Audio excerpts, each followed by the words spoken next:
Are you overparenting your staff? Hello, bit of a strange title, but yeah, you know me. It's John at Marketing for Owners, the podcast. You know, I have some strange titles. It's not clickbait, but it's just putting it into context and perspective. Because my job, or my mission, is to help you succeed. And I've had a lot of these issues, and the things I'm going to teach you that will help you succeed are mostly my mistakes and how I learned to get over them and how I learned to then suddenly build a decent sized business. So the old overparenting issue. I mean, this is something that, you see, I've got grey hair, so I'm older. So, of course, we're all going to complain and say, oh, kids today. But I'm sure when I was a kid, parents would say, oh, kids today. And, you know, it's all relative. But things are getting worse. I think it's universally acknowledged that quite often we overparent our kids. So we're doing it to staff as well because it's a natural way to do it. Now, what do I mean by overparenting? You can generally spot them at the little school, at primary school, first school, kindergarten, whatever.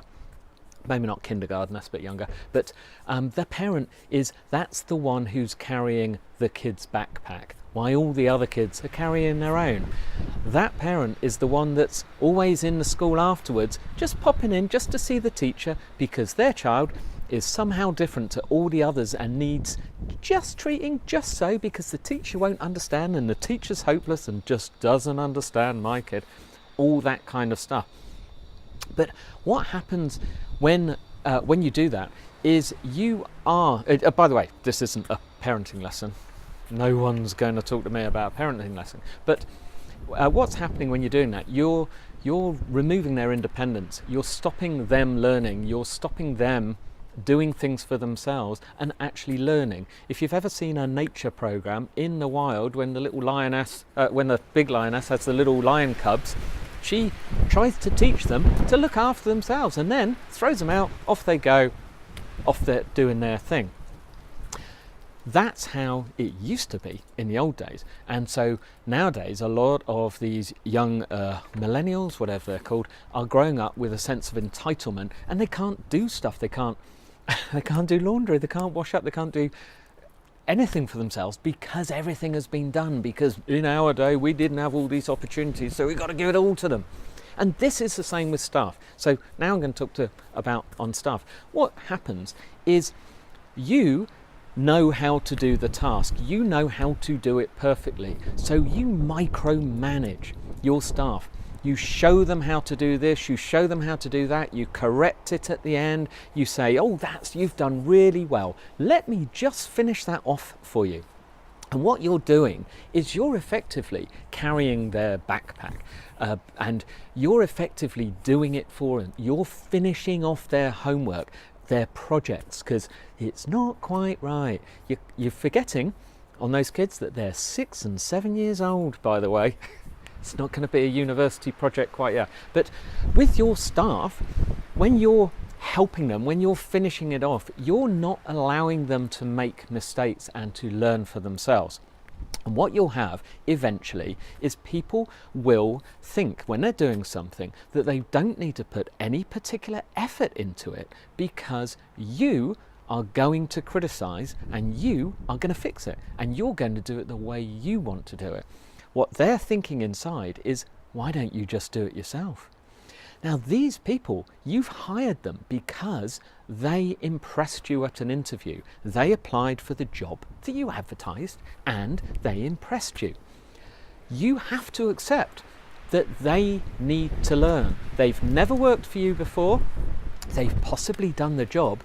You are never going to find out their skills if you contain them within this little microcosm of this little box and don't let them get out and experience life in the big wide world and learn for themselves.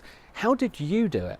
Just remember this, when you started that business, when you started some new sort of angle, some new task, learned a new skill, how were you at the start? Yeah, remember that? Remember You didn't have anybody to show you how to do it, did you? You didn't have someone looking over your shoulder, constantly editing, tweaking, criticizing, and by the way, just want to point out, this is all meant well when we do it. Even the overparenting thing, it's all meant with the best intentions. But what happens is those kids end up suffering from depression, not being able to communicate with others, not being able to do things for themselves, and then being worried about what everybody thinks of them, because nothing they can ever do is perfect enough, because they're used to a lifetime of someone making it better for them, not allowing them to do it for themselves. And that's going to be the same with your staff. They will not have initiative. They will not reach their full potential. They are brilliant. That person is great. They're going to be fantastic at something. Allow them to learn. Give them the tools to learn by themselves, not with you. Tell them what your expectations are, and then ask them to come to you if they need you. Not to be scared, but only to come to you if they need you. Allow them to learn like you did. Allow them to make themselves look stupid. They won't do it again. We all know, once we've tripped over and fallen down the stairs, we'll be more careful next time. That's how we learn not to fall downstairs. That is the same with your staff. So just give them some leeway, please. Now, I've done this before, and the lessons I learned, well, we were doing an exercise. We were going for a thing called Investors in People. In fact, my business, Investors in People in the UK, changed to being an online thing as a new thing. My business was the second business in the entire UK to actually use that system and pass it.